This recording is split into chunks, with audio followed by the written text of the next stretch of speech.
सर्व क्षेत्रातील घडामोडींचा आवाज म्हणजे महाराष्ट्र देश न्यूज मराठी।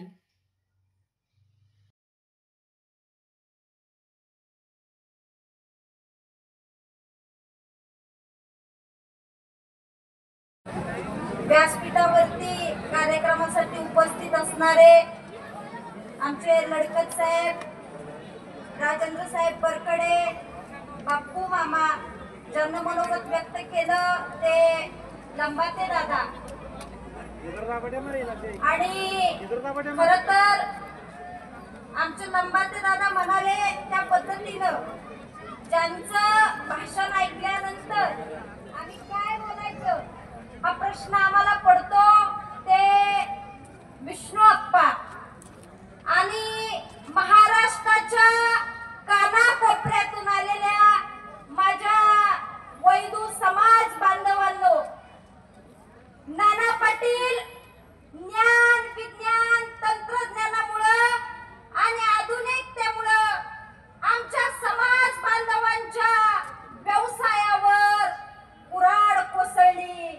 आज समाजात बेकारी बेरोजगारीचे तांडव निर्माण होऊ लागले, थवे निर्माण होऊ लागले।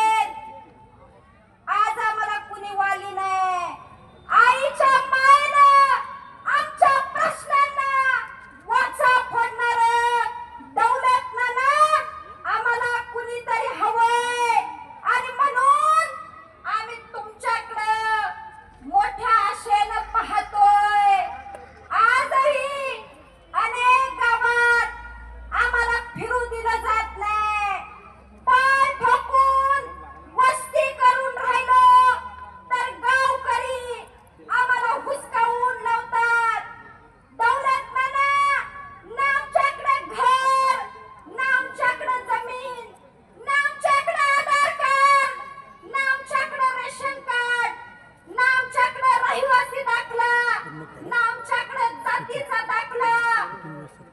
बाळू मामा, आम्हाला बी वाटतं की आमच्या वैदू समाजातल्या मुलांना शिकलं पाहिजे, आमची पोरं बाळं साहेब झाली पाहिजेत, पण आमचं हे स्वप्नच राहतंय की काय हा प्रश्न आम्हाला पडतो।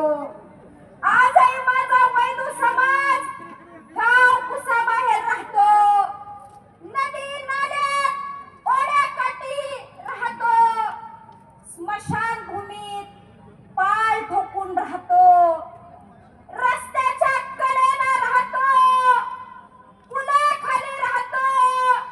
नाना पाटील विचू काटा तर आमचा जीवन सोबती झालाय। आमचं जीवन म्हणजे एक सर्कस झालंय। वैदू समाज हा एक भटका समाज आहे। राजे रजवाड्यांच्या काळखंडापासून आमचा वैदू समाज आपल्या पोटाची खळगी भरण्याकरता झाडपाल्याचं औषध गोळा करतोय, जडीबुटी गोळा करतोय, आणि ऊन वारा पाऊस थंडीतही आपल्या उपजीविकेसाठी तो इकडून तिकडं जातोय। आणि म्हणून अशा समाजाला न्याय मिळाला पाहिजे।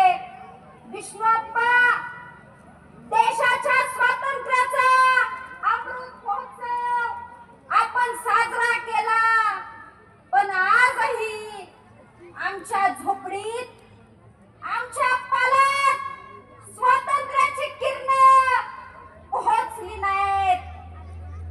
आजही आमची पालं अंधारमय आहेत। सारा काळोख आमच्याच वाट्याला का?